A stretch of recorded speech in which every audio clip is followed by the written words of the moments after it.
नमस्कार, सियासी अखाड़ा देख रहे हैं आप। मैं हूं आपके साथ वरुण गोयल। हरियाणा में अनिल विज गृह मंत्री वो पूरी तरह एक्शन में है। 372 पुलिसकर्मियों पर गाज गिरी है। एक साल से जो एक्शन नहीं लिया गया किसी शिकायत पर, उसको लेकर के गाज गिरी है। एक्शन होना शुरू हो गया है। गुरुग्राम में 14 लोग जो है वो सस्पेंड भी हुए हैं, सूची बनाई जा रही है। हिसार में भी एक्शन हुआ है। 372 पुलिसकर्मी एक साथ एक बार में सस्पेंड करने का आदेश दिया उन्होंने, और खलबली मच गई है पूरे पुलिस महकमे में। सवाल यह है कि इससे कितना बड़ा बदलाव आएगा, क्योंकि कहा यह जा रहा है कि अगर बड़े स्तर पर भी अधिकारियों की लापरवाही है तो उन पर भी गाज गिरेगी। ये जो एक्शन है, इस एक्शन से क्या कुछ बदलेगा, इसे समझेंगे। पहले एक रिपोर्ट देखिए।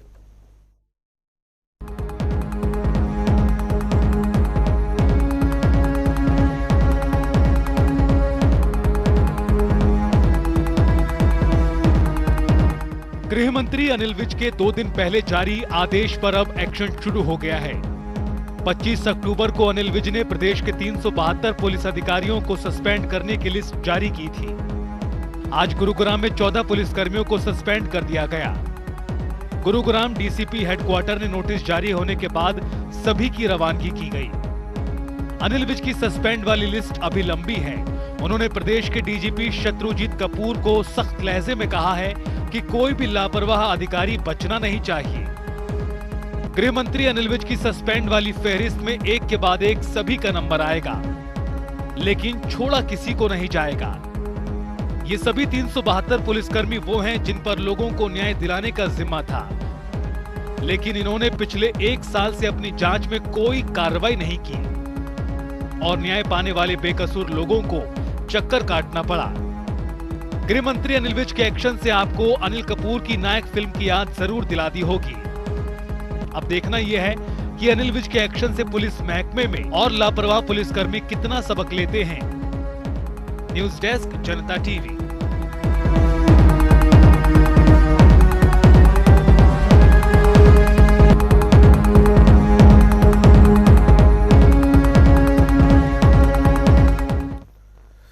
कई खास मेहमान हमारे साथ जुड़ गए। वेद प्रकाश विद्रोही कांग्रेस का पक्ष रखेंगे, डॉक्टर मनवीर छिल्लर आम आदमी पार्टी से, रजवन ढहीनवाल इंडियन नेशनल लोकदल से, नेहा धवन भारतीय जनता पार्टी के प्रवक्ता हमारे साथ जुड़ेंगे। आप सभी का स्वागत है। शुरुआत विद्रोही जी से करते हैं। विद्रोही जी, एक बार में 372 आईओ इन्वेस्टिगेटिव ऑफिसर, उन्हें सस्पेंड करने के आदेश दिए गए, बाकायदा सूची मांग ली गई। गुड़गांव से खबर है गुरुग्राम में कि 14 को कर भी दिया गया है सस्पेंड। हिसार में भी नोटिस भेज दिए गए हैं। इस एक्शन के मायने क्या हैं और इससे क्या कुछ बदलेगा? भाई रजत ढहीनवाल जी को, भाई मनवीर छिल्लर जी को और जनता टीवी सियासी अखाड़ा के दर्शकों को मेरा नमस्कार। आपका भी धन्यवाद। लगभग 2.5 हफ्ते बाद आपसे दोबारा चर्चा करने का मौका मिला। देखिए, अनिल विज के इस क्रियाकलाप को एक व्यापक दृष्टि से देखना होगा। पहले तो मैं इसका स्वागत करूंगा। क्यों स्वागत करूंगा? लापरवाही अधिकारियों के खिलाफ कार्रवाई करना और लोगों की एफआईआर पर जल्द कार्रवाई हो, और जो कार्रवाई ना करे अधिकारी कर्मचारी उसके खिलाफ एक्शन हो, ये सैद्धांतिक रूप से सही और अच्छी बात है। पर क्या ये केवल मात्र कार्रवाई इसलिए की गई है कि उन अधिकारियों ने कार्रवाई नहीं की, या इसके पीछे और राजनीतिक कारण है? मेरा स्पष्ट मानना है, दुर्भाग्य है कि लगभग 1 महीने से हमारे अनिल विज जी वित्त मंत्री के साथ स्वास्थ्य मंत्री भी हैं और स्वास्थ्य मंत्रालय का काम नहीं देख रहे, फाइलों पे साइन नहीं कर रहे। फिर भी कोई मीडिया, कहीं कोई चर्चा नहीं है, सब जगह शांति, कोई डिबेट नहीं, कोई उनके रूठने को मुख्यमंत्री को महत्व नहीं दे रहे। परेशान है, खट्टर साहब करे तो क्या करे। जो 2 बहनजियां बैठी हैं स्वास्थ्य विभाग में उस स्तर पर, वो इतनी पावरफुल है, उनके सामने खट्टर साहब की चर्चा नहीं। मैं उन बहनजियों का नाम नहीं लेना चाहता, सब जानते हैं। अब अपनी खींच पिटाने के लिए, अपना पावर दिखाने के लिए, जब स्वास्थ्य विभाग पर इनका कोई बस नहीं चला और किसी ने भाव नहीं दिया, तो सोचा कि चलो अब पुलिस महकमे में कुछ कार्रवाई करते हैं, और गब्बर बनकर 372 कर्मचारियों को सस्पेंड करने का आदेश दे दिया, जिन्होंने 1 साल से कार्रवाई नहीं की थी। उनमें हवलदार है, एएसआई है और एसआई करके छोटे कर्मचारी हैं जो आईओ होते हैं, बड़ा अधिकारी नहीं। पर फिर भी मैं कदम को अच्छा बताऊंगा, पर क्या ये कदम टिकेगा? कार्रवाई निश्चित रूप से शुरू हो गई है, क्योंकि जानते थे अपने माननीय गृह मंत्री जी, उनके आदेश को तो रद्दी टोकरी में फेंका जा रहा है। 9 साल से वो जो भी आदेश देते हैं, चाहे स्वास्थ्य मंत्रालय में चाहे पुलिस में हो, वो फाइलों में लिखते हैं और रद्दी की टोकरी में डाल दिया जाता है। पहली बार विज साहब ने स्वयं अगुवाई लेकर अवेयरनेस करवाए, ऑर्डर निकलवाए, ताकि उनका आदेश रद्दी में ना चला जाए। पावर का उन्होंने पहली बार प्रयोग किया है 9 साल में, पहली बार। बाकी सब जुमलेबाजी है, वो गब्बर है, फलाना है। इतना वीक, इतना कमजोर, रीडविन मंत्री मैंने हरियाणा में आज तक नहीं देखा। ठीक है, हरियाणा ने, मैं खत्म करता हूं सर खत्म। हरियाणा में कहावत है, बोला टाडा क्यूसा, बोला अक्कल सुन, बोला छेरा क्यूसा, बोला गऊ का जाया। ये है विज की हालत। अब देखना ये है कि विज ने 9 साल से जितने अधिकारी, चाहे स्वास्थ्य विभाग में और चाहे पुलिस विभाग में, चाहे ग्रीवेंसेस कमेटी के चेयरमैन के रूप में जितने भी सस्पेंड किए हैं, वो सस्पेंशन 15 दिन से ज्यादा टिक नहीं पाया है। अब मुझे तो इस बात का इंतजार है केवल इन 372 आईओज का सस्पेंशन चलेगा या कुछ दिनों बाद खुश होकर ये बहाल हो जाएंगे। नेहा धवन जी, स्वागत है आपका। आपने सुना कि कांग्रेस के प्रवक्ता क्या कुछ कह रहे हैं। सवाल ये है कि ये जो एक्शन लिया गया है, नेहा को भी नमस्कार, ये स्वागत योग्य कदम है, ये तो मान रहे हैं, लेकिन वो कह रहे हैं कि इससे उन्होंने अपनी पावर दिखाने की कोशिश की है। देखिए, मैं प्रकाश जी की बात से बिल्कुल भी सहमत नहीं हूँ, क्योंकि हमारे जो होम मिनिस्टर हैं अनिल विज जी, वो बहुत ही सीनियर नेता हैं और बहुत ही लोकप्रिय नेता हैं। पूरी हरियाणा प्रदेश की जनता उनसे बहुत प्यार करती है। और वरुण जी, मैं ये बात कहना चाहूंगी कि देखिए, सरकार का एक काम है, प्रशासनिक कार्रवाई ये की गई है। आप भी जानते हैं कि पुलिस विभाग के में जो प्रशासन में जो लापरवाही आ रही थी। बोलिए बोलिए नेहा जी। लापरवाही को खत्म करने के लिए और पुलिस विभाग का काम सुचारू रूप से चले, ताकि प्रदेश की जनता को किसी भी तरह की जो है वो परेशानी ना हो, झेलनी पड़े।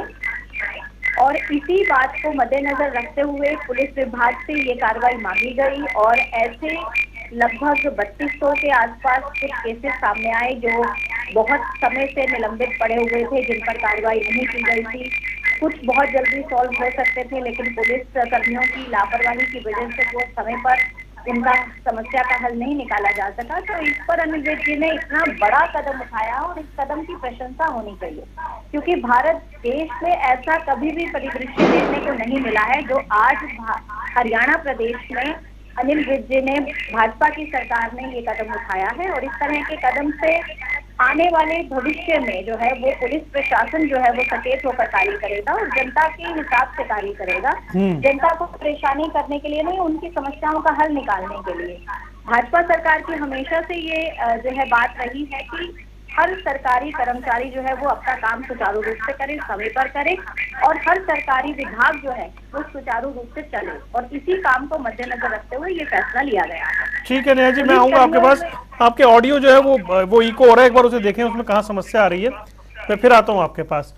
रजवंत, मुझे एक बात बताएं कि ये जो फैसला है या ये जो आदेश है, ये कम से कम पुलिस महकमे को सचेत करेगा, अलर्ट करेगा कि जो शिकायतों पर बैठ जाते हैं और आगे के लिए उन पर एक्शन होगा, क्या ऐसा मैसेज गया है?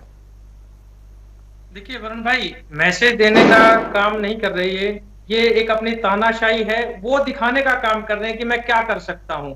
लेकिन अगर धरातल पर इस चीज की बात की जाए तो ये एक सार्थक कदम नहीं है, इस कदम को सही नहीं बताया जाएगा। कारण है उसका, क्योंकि 20,000 के आसपास तो पहले ही पुलिसकर्मी शॉर्ट है। जब हमारे पास प्रॉपर पुलिस अधिकारी या कर्मचारी ही नहीं है और ऊपर से हम 372 लोगों को और सस्पेंड कर रहे हैं, तो वो कितने दिन तक करे रखेंगे। अभी विज साहब का एक आदेश इससे पहले भी आया था कि जो अनफिट आईओ हैं या अनफिट पुलिसकर्मी हैं उनको परेड में भेजने का या उनको लाइन हाजिर करने का एक आया था उनका कि उनको लाइन में भेज दिया जाए।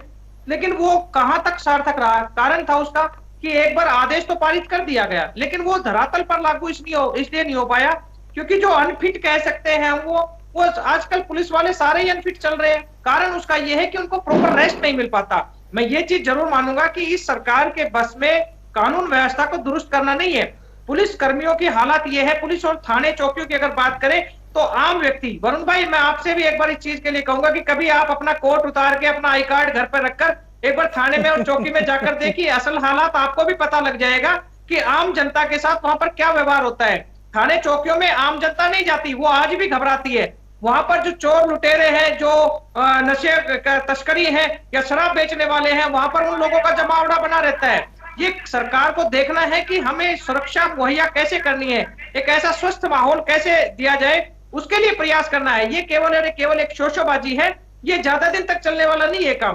क्योंकि दो बातें आप कह रहे हैं, तो आप कह रहे हैं कि थाने में अच्छा व्यवहार नहीं होता आम जनता के साथ, और अगर गृह मंत्री एक सख्त एक्शन ले रहे हैं तो आप उसे कह रहे हैं कि ये भी फैसला ठीक नहीं है। नहीं, मैं वही तो चीज बता रहा हूँ, कारण क्या है, उसका कारण क्या है। क्योंकि जो आईओ, दोनों बातें कैसे चलेंगी? मैं दोनों बातों का ही मैं बता देता हूँ। जो पुलिसकर्मी हैं, उन पुलिसकर्मियों का भी व्यवहार ठीक नहीं है, मैं यही तो चीज कह रहा हूँ। कारण क्या है कि सरकार ने अपना तानाशाही दिखाई, उन्होंने थोड़ा सा एक अपना चाबुक चलाया तो वो सस्पेंड कर दिए। लेकिन क्या उस सस्पेंड करने से जनता को राहत मिली? जो समस्या जनता को होने वाली है, जनता को जो अब समस्या पैदा हो गई, क्योंकि उन आईओ के पास उन जनता के जो समस्या जो केस है, पुलिस वालों पर एक्शन लेने से बाकी पुलिसकर्मी जो हैं वो अलर्ट नहीं होंगे क्या? नहीं, ऐसा कुछ नहीं है। ये केवल और केवल शोशोबाजी है, दिखावा है। मैं वही चीज बता देता हूँ। कारण क्या है, क्योंकि पुलिस अगर हमारी शॉर्ट है, अब आज हरियाणा की बात करें तो हरियाणा में या किसी भी डिस्ट्रिक्ट में जाएंगे तो वहां पर थाने में आईओ है ही नहीं।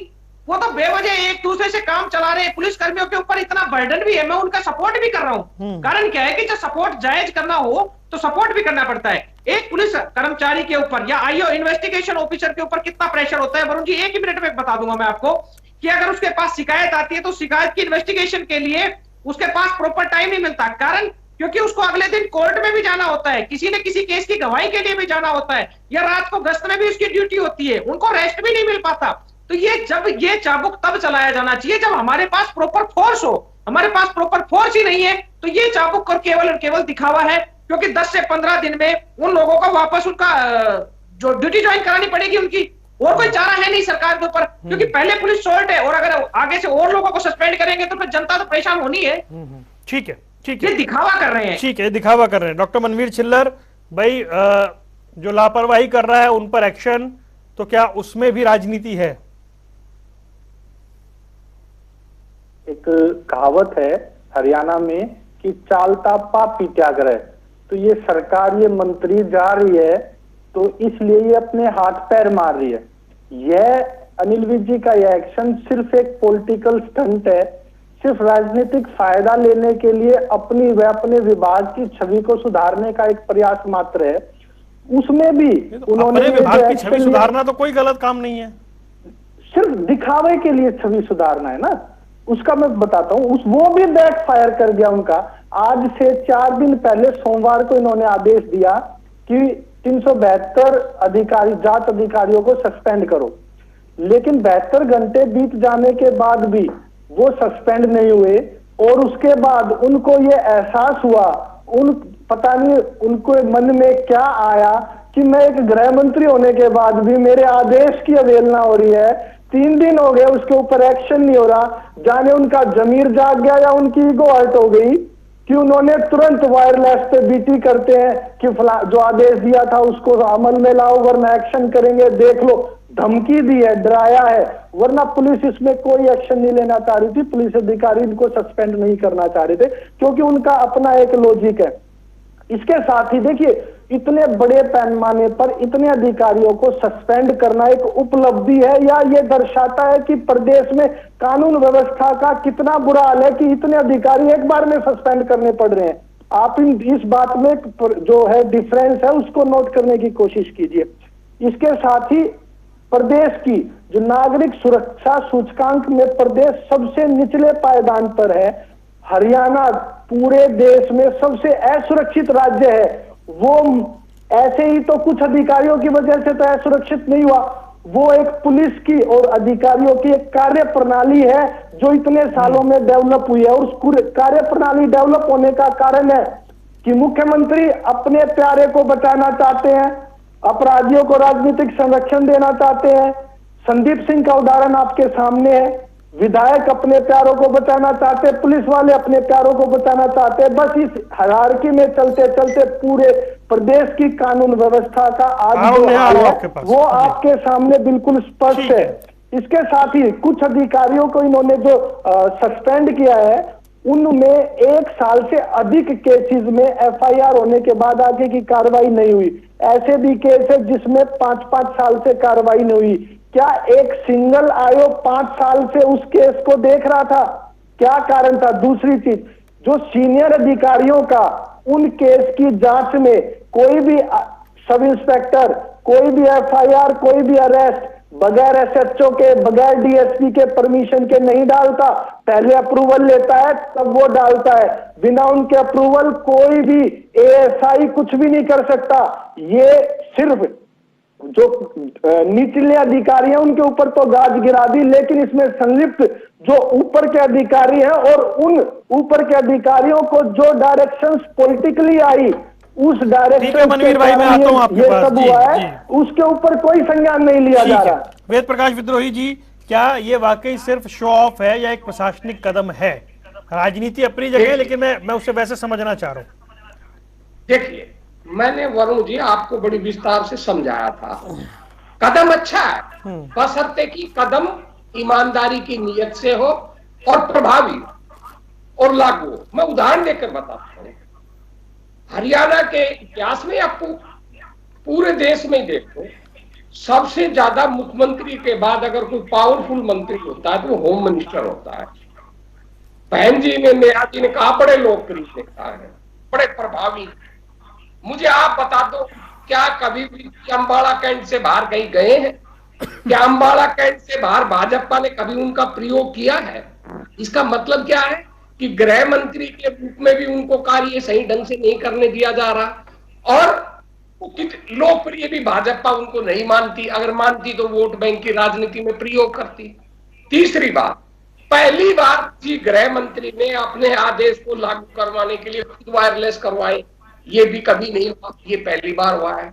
चौथी बात, हमारे आदरणीय साहब लंबी चौड़ी आते हैं, 1 साल के इन्होंने, आपको याद होगा जो मोनू मानसर के मामले में मैंने आपको उस समय भी बताया था, 3 साल पहले उन पर हत्या का केस था। 3 साल पहले हत्या के प्रयास का, गोली चलाने का, पटौदी थाने में, जो राजस्थान की पुलिस के गिरफ्तार करने के बाद उनको गिरफ्तार, उसी अपराधी मोनू मानेसर खुलेआम संरक्षण देते थे हमारे माननीय गृह मंत्री जी। उसकी किस तरह प्रशंसा करते थे मुझे बताने की जरूरत नहीं है। लॉरेंस बिस्मिल का जो कनेक्शन निकला है, वो हरियाणा का मुखिया बनना चाहता था मोनू जी। क्या गृह मंत्री के नाते एक इतना बड़ा गैंगस्टर लॉरेंस बिस्मिल आजकल बहुत बड़ा गैंगस्टर के रूप में जाना जाता है, हत्या करवाने में, भाई करवाने में, उस मामले की क्या जांच करवाई? दबा दिया। तो जो मुख्यमंत्री जी, क्योंकि गृह मंत्री की अपनी सीमाएं हैं और सीमाएं होने के कारण उनका गुस्सा फूटा, उनका सीएमओ से झगड़ा है। सब जानते हैं कि सीएम में उनकी बात नहीं मानी जाती। जो इनसे पहले डीजी थे वो तो उनकी बात मानते ही नहीं थे। अब उनको ये भी पता है कि शायद मेरे इस आदेश पर भी अमल ना हो, इसलिए मजबूर होकर इनको खुद वायरलेस करवाने। अगर उनकी नीयत भी अच्छी है, इनकी विद साहब की नीयत भी अच्छी है, फिर भी वो गृह मंत्री के रूप में पिछले 9 सालों से जो उनके क्रियाकलाप है वो इफेक्टिव नहीं। अगर वो इफेक्टिव थे तो उनके हर आदेश की परिपालना होनी चाहिए। अगली बात, नहीं 9 साल से गृह मंत्री नहीं है वो। नाम मात्र के हैं सर, मैं तो देखो बड़ी कटु बात कहने का आदमी हूँ। नाम मात्र के, मुझे तो जमीन पर कहीं दिखता नहीं। मैं तो आपको फैक्ट ठीक कर रहा था, 9 साल से वही गृह मंत्री थोड़ी है। वही है सर, लगातार है सर। पहला जो टाइम था ना, उससे लेकर अब तक वही चले आ रहे हैं हरियाणा में। मेरे हिसाब से 2019 में बने। चलिए ठीक है, आप कंटिन्यू करें ना सर। आप और ध्यान, अच्छा मैं चेक कर लूंगा, ठीक। आप चेक कर लेना, वही है। प्रारंभ में कुछ दिन नहीं रहे होंगे तो मैं, हो सकता है महीने 2 महीने ना रहा हूं। एक सीआईडी का झगड़ा रहा था, सीआईडी उनके पास नहीं थी, परंतु गृह मंत्री कोई है। आप फैक्ट चेक कर ले, हो सकता है अगर गलती होगी तो मैं माफी मांग लूंगा। मैं कोई अड़ता नहीं किसी बात के ऊपर, क्यों मैं भी कोई सर्वज्ञ नहीं हूं। दूसरी बात जो मैं बता रहा था, मेरा फोन टूट गया कि भाई ये जो आईओ जिनको गृह मंत्री जी को सस्पेंड करना पड़ा, आपने एसपी को सस्पेंड क्यों नहीं किया? आईओ पर निगरानी रखने का काम किसका है? ये देखना किसका काम है कि जिले के अंदर जो पेंडिंग केस है, जो एफआईआर है, उन पर कार्रवाई ना होगी, ये काम एसपी का है, सर्कल के डीएसपी का है। क्या किसी एसपी डीएसपी को सस्पेंड किया गया? क्या उस पर कोई एक्शन लिया गया? नहीं लिया गया। क्योंकि मुख्यमंत्री जानते हैं वो ना तो उनका ट्रांसफर कर पाते, ना उन पर सस्पेंड कर पाते। कोई भी अधिकारी जो प्रथम श्रेणी का है अपने इसमें गृह विभाग में, उसमें गृह मंत्री जी के ट्रांसफर पोस्टिंग की कोई पावर ही नहीं है। एक पावर विहीन ऐसा मुख्यमंत्री है, गृह मंत्री है, जो सारे दिन ट्विटर पर लगा रहता है और मीडिया में सुर्खियों में कैसे आए इसकी टिकट बिड़ाता रहता है। ना उनकी कोई विभाग में चलती, ना उनकी कोई पार्टी में। ठीक है विद्रोही जी, हालांकि मैंने चेक कर लिया है, वो 2019 में ही गृह मंत्री बने थे, उससे पहले 2014 से 19 तक वो स्वास्थ्य और खेल मंत्री थे। ठीक है, सीएम के पास था, गृह मंत्रालय सीएम के पास ही था जी, वही मैंने चेक। माफी मांगता हूं। नहीं माफी नहीं है, ठीक है, वो फैक्ट हो जाता है इधर से उधर। नेहा जी, भाई आपके साथी जो यहाँ बैठे हुए कह रहे हैं ये जो कुछ हुआ है ये सिर्फ शो ऑफ है। वरुण जी, मैं ना बहुत हैरान होती हूँ कि इतने सीनियर हमारे विपक्ष के साथी हैं और वो मीडिया पर बैठकर कैसी अजीब सी बातों को अपने बयान में लेकर आते हैं। जैसे कि पिछली कई डिबेट्स में मैंने सुना कि विपक्ष के साथी बोलते रहे थे कि मुख्यमंत्री जी जब बाढ़ से क्षतिग्रस्त क्षेत्र का ब्यौरा ले रहे थे तो हेलीकॉप्टर पर बैठकर गए। तो विपक्ष के माननीय जो है हमारे प्रवक्ता महोदया कह रहे थे कि वो हेलीकॉप्टर से उसका ब्यौरा क्यों लेने गए, बाय रोड क्यों नहीं लेने के लिए गए। अब जब वायरलेस से अनिल विज जी ने अपने एक दिन पहले का जो डिसीजन था उस पर फीडबैक लेने की कोशिश की, तो अब ये बात कह रहे हैं कि वायरलेस से क्यों नहीं। ये बहुत ही बेतुकी सी बात है जो मुझे नहीं लगता कि प्रदेश की जनता के सामने इतने सम्माननीय चैनल पर डिबेट में हमें रखनी चाहिए। दूसरी बात ये है कि बोलने दीजिए भाई, नेहा को बोलने दीजिए, प्लीज रुकिए। अब मेरी बारी है मनीष जी, आप अपनी बात कह चुके हैं। जहां तक दिखावे की बात है, मनीष जी बात कर रहे थे कि बहुत दिखावा हो रहा है। अगर मनीष जी दिखावा होता तो 1 या 2 व्यक्तियों पर कार्रवाई होती। डॉक्टर साहब, 372 साथियों पर कार्रवाई नहीं होती। मनवीर जी माफ कीजिएगा, 372 पुलिस कर्मियों पर अगर हम कार्रवाई की बात कर रहे हैं, कार्रवाई होना बड़ी बात है। दोबारा क्या स्थितियां हो गई कि इतने लोग, ये तो दर्शाता है कितनी खराब हालत है। आप इसको कैसे पेश कर रहे हैं? लिस्ट निकाली पुलिस कर्मियों की और उनको एक जांच के दायरे में तो डाला, उन पर जांच तो होगी, उन पर आप ये बताइए कि कितनी खराब स्थिति। आप इस बात को मानते हैं कि हरियाणा की स्थिति इतनी खराब है कि 372 अधिकारियों को सस्पेंड करना पड़ता है? इतनी खराब कानून स्थिति है, इतनी बुरी स्थिति है, इतनी पुलिस की कार्य प्रणाली पर इतना ज्यादा अगर आप ये बात कहते हैं कि चुनावी माहौल है, चुनावी माहौल में ऐसी कोई भी पार्टी अधिकारियों को सस्पेंड करना पड़ता है। लेकिन क्या मजबूरी है कि वो कैसे कि अपने आदेश को 72 घंटे तक भी लागू नहीं करा पाते? ऐसा पूरे देश में पहला मुख्यमंत्री है जो अपने आदेश को लागू नहीं करा पाता। और छोड़िए इससे पहले के कितने आदेश थे जो आज तक लागू नहीं करा पाए। वो ऐसे पहले स्वास्थ्य मंत्री है जो स्वास्थ्य मंत्री होकर अपने मंत्रालय से नाराज बैठे और नहीं कर रहे, किसी भी फाइल पे साइन नहीं कर रहे। आप बताइए क्या इस बात पर एक्शन होगा? क्या इस बात पर एक्शन होगा कि स्वास्थ्य मंत्री अपना कार्य नहीं कर रहे? क्या इस बात पर एक्शन होगा कि एज ए हेल्थ मिनिस्टर अपना कार्य नहीं कर रहे, वो साइन नहीं कर रहे अपने? 1 मिनट रुकिए मनवीर जी, डॉक्टर साहब प्लीज, डॉक्टर चिल्लर, अरे भाई आप उस कैटेगरी में नहीं है सर जो बीच में डिस्टर्ब करते हैं। आप अच्छे प्रवक्ताओं की श्रेणी में आते हैं। रुकिए, नहीं ठीक है, रुकिए डॉक्टर साहब, अरे ठीक है ना, पूछ लीजिएगा, बस रुकिए, उन्हें बात तो कंप्लीट करने दीजिए। डॉक्टर साहब प्लीज, एक डॉक्टर सवाल का साहब, जवाब दे दो, सीधा सीधा मेरी जवाब। बात मुझे रखने का अधिकार है और मुझे मेरे अधिकार का बिल्कुल इस्तेमाल आप करने अपनी दीजिए। बातें रखिए। आप मेरे अधिकारों का हनन एक मत बात, करिए। विपक्ष के सवाल के भी एक जवाब तो दे दीजिए, एक जवाब तो दे बताइए, दीजिए। वैसे बताइए।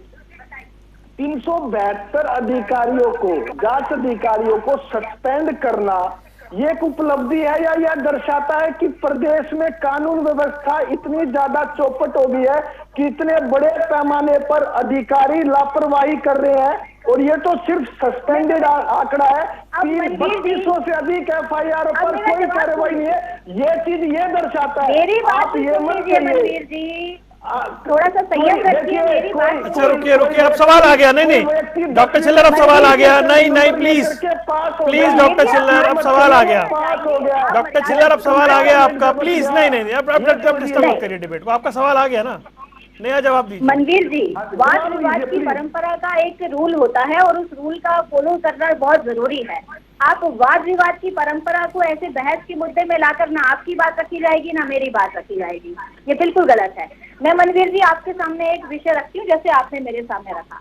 पंजाब की पुलिस जो है वो पूरे देश के सामने विफल हुई है पंजाब की सुरक्षा करने में, प्रधानमंत्री की सुरक्षा करने में भी विफल रही। क्या आप लोगों ने कितने पुलिसकर्मियों को सस्पेंड किया और कितने पुलिसकर्मियों की लिस्ट निकाली? आप मुझे इतनी सी बात बता दीजिए, देश का प्रधानमंत्री जब पंजाब। एक मिनट रुकिए नेहा जी, प्लीज नेहा जी एक मिनट रुकिए। Neha ji let me intervene, अब मुझे आना पड़ेगा, बीच में मैं आना नहीं चाह रहा था। एक मिनट रुकिए। डॉक्टर छिल्लर, दो बातें। एक तो जब वो वाकया हुआ था उस वक्त आपकी सरकार नहीं थी, ठीक है, और दूसरा उस पर सुप्रीम कोर्ट ने काफी सख्त टिप्पणी की थी, तो आप उसे प्रोपेगेंडा ना कहें। प्रधानमंत्री की सुरक्षा को लेकर बहुत सख्त टिप्पणी की थी। जब यह वाकया हुआ था मैं उस जगह पर मौजूद था, प्रधानमंत्री की रैली कवर करने गया हुआ था, मैं उस जगह पर मौजूद था। बहुत सख्त टिप्पणी की गई थी सुप्रीम कोर्ट की ओर से, और आपकी सरकार नहीं थी, तो आप उसे प्रोपेगेंडा क्यों कह रहे हैं? चलिए नेहा जी कंप्लीट करिए। जी, मैं यहाँ पर यही बात कहना चाहूंगी कि ये कोई दिखावा नहीं है। दिखावा करने के लिए एक दो पुलिस कर्मियों पर कार्रवाई होती और दिखावा हो जाता है, ऐसी पिछली कितनी सरकारें करती आई हैं। यहाँ पर एक मैं विशेष बात रखना चाहूंगी। मुझे लगता है कि हरियाणा की जनता नहीं भूली, लेकिन इस प्रवक्ता टीम में बैठे सभी लोग शायद 2005 से 2014 तक का 13 तक का समय भूल गए हैं। मैं उस क्षेत्र से आती हूँ, हाथी क्षेत्र में, जहाँ आए दिन फिरौती मांगने के लिए हर व्यापारी को कॉल आता था और आए दिन हर व्यापारी पर गोली चलती थी। वो क्षेत्र हाथी से मैं आती हूँ और मैंने 2005 से लेकर 2013 तक वो समय हाथी में देखा है जब यहाँ से सभी व्यापारी, सभी डॉक्टर, सभी उच्च अधिकारी यहाँ से छोड़कर हाथी को क्षेत्र को भाग के चले गए थे। हरियाणा में पुलिस और सुरक्षा को लेकर, जनता की सुरक्षा को लेकर पिछली सरकारों में, चाहे वो INRD की सरकार रही हो, जो आपने देखा वो आज हरियाणा में भारतीय जनता पार्टी की सरकार। चलिए आप सब जवाब देना चाह रहे हैं। एक बार पहले रजवंत रुकिए, अच्छा एक मिनट रुकिए, एक मिनट रुक जाइए भाई, सारे मत बोलिए, सारे मत बोलिए। अच्छा एक मिनट रुकिए, विद्रोही जी बोलिए, फिर रजवंत। विद्रोही जी, सरकार में बैठे विधायक, अरे डॉक्टर साहब कंटिन्यू कमेंट्री कर रहे हैं आज आप, डॉक्टर साहब आज कंटिन्यू कमेंट्री कर रहे हैं आप, आपको क्या हुआ है? रुकिए विद्रोही जी, वरुण भाई आगे एक मिनट, विद्रोही जी ने स्पेशल टाइम मांग लिया। मैं एक सेकंड बोल के खत्म कर रहा हूँ। बहन नेहा जी, ना तो मैंने बाढ़ के समय मुख्यमंत्री के हेलीकॉप्टर के दौरे पे सवाल उठाया, और आपने मेरी बात को उससे जोड़कर, मैं समझता हूँ आप समझ नहीं पाई। मैंने सवाल ये उठाया है कि गृह मंत्री का ये काम नहीं है कि वो अपने आदेश की परिपालना करवाने के लिए खुद वायरलेस करवाने को मजबूर हो जाए। गृह मंत्री के आदेश की परिपालना का काम DGP का है। मैंने केवल इतना कहा है, अगर मेरी बात नहीं फीडबैक वायरलेस पे नहीं लिया जाता मैम, मुख्यमंत्री गृह मंत्री का काम अपने आदेश पर DG को अपने दफ्तर में बुलाकर सफाई लेने का होता है। रजवंत भाई बोलिए। जी जी भाई, मैं सरकार की इन चीजों को इसलिए मैं ये बोलता हूँ कि सरकार दिखावा कर रही है। मैं सरकार का दिखावा क्यों बता रहा हूँ? ये अब पहले तो ये गृह मंत्रालय CM साहब के पास था, लेकिन दूसरे टर्म में जो गठबंधन की सरकार में, इसमें कुछ भी साहब के पास गृह मंत्रालय है। और आप देखिए अब 372 पर कार्रवाई करके वो क्या दिखाना चाह रहे हैं। मैं वो चीज बताना चाह रहा था कि जब CM वित्त अपना जो होम मिनिस्टर है, होम मिनिस्टर के घर पर एक लंबी लाइन लग जाती है, तो क्या उनको समझ में नहीं आता ये चीज कि मेरे पास कोई भी व्यक्ति तब आया है जब वहां पर उनकी सुनवाई नहीं हुई। इसका मतलब तो यह है कि पिछले 4 साल से जो जनता परेशान थी उस पर संज्ञान नहीं लिया, और अब जब उनको ये पता है कि सरकार जाने वाली है और कहीं ना कहीं लोगों में हमारे खिलाफ विरोध भी है, शायद उसके चक्कर में ये उन्होंने एक्शन ले लिया हो। और एक बात मैं बताना चाहूंगा वरुण भाई कि थाने और चौकियों में जो हालात है मैं आपको एक बार बता भी चुका हूं, वो थाने और चौकियों के एक्चुअल वो जो स्थिति है उससे वाकिफ तब हुआ जा पाएगा जब वहां पर बिना टैग के कोई व्यक्ति वहां पर जाके रसलियत को जाने। जनता वहां पर वास्तव में बहुत परेशान है, आज भी मुकदमा दर्ज करने के लिए ये समय नहीं, वो निरीक्षण नहीं होता, वो शोषण करते हैं लोगों को, वीडियो भी सामने आता है। आप एक चीज कह रहे हैं वरुण भाई, एक चीज कह रहे हैं कि 372 लोगों को सस्पेंड करने से और लोगों को सबक मिलेगा।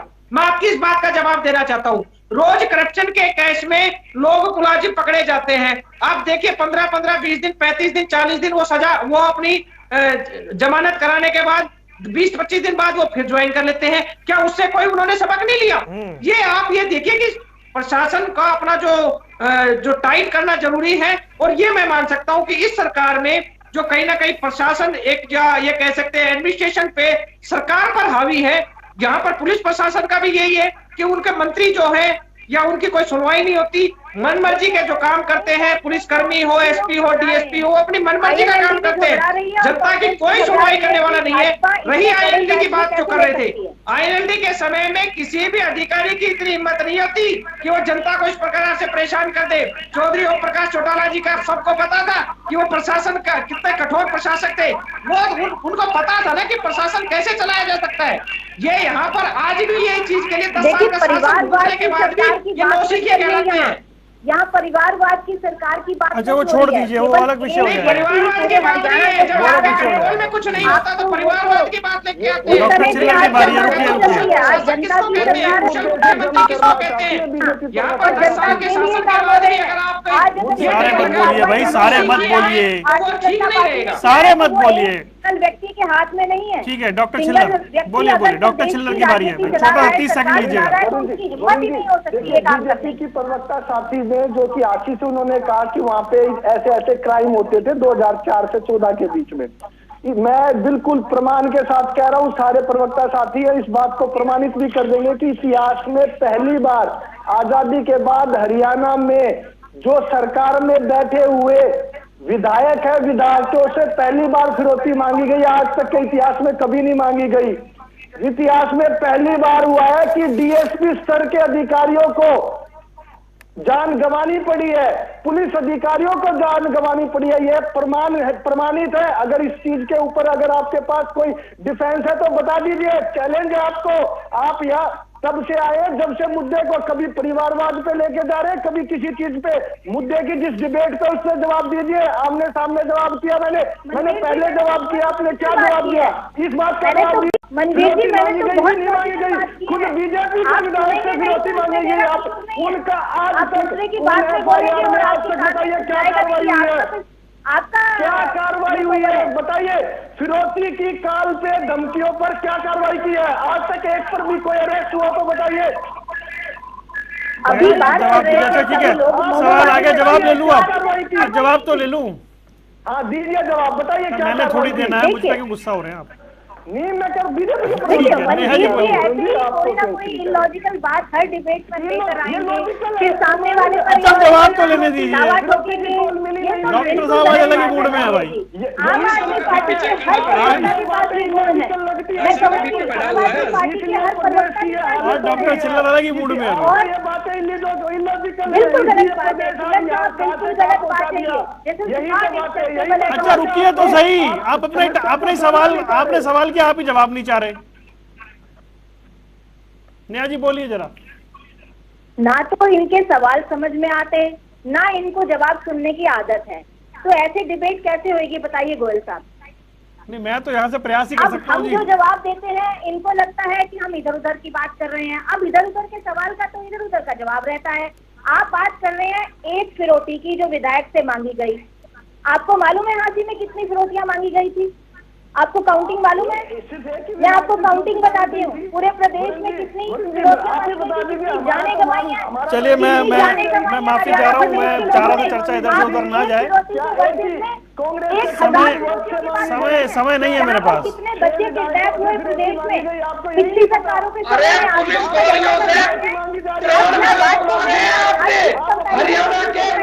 इस हरियाणा ने महम और मिर्चपुर कांड भी देखा है भाई, इतिहास तो बहुत कुछ है।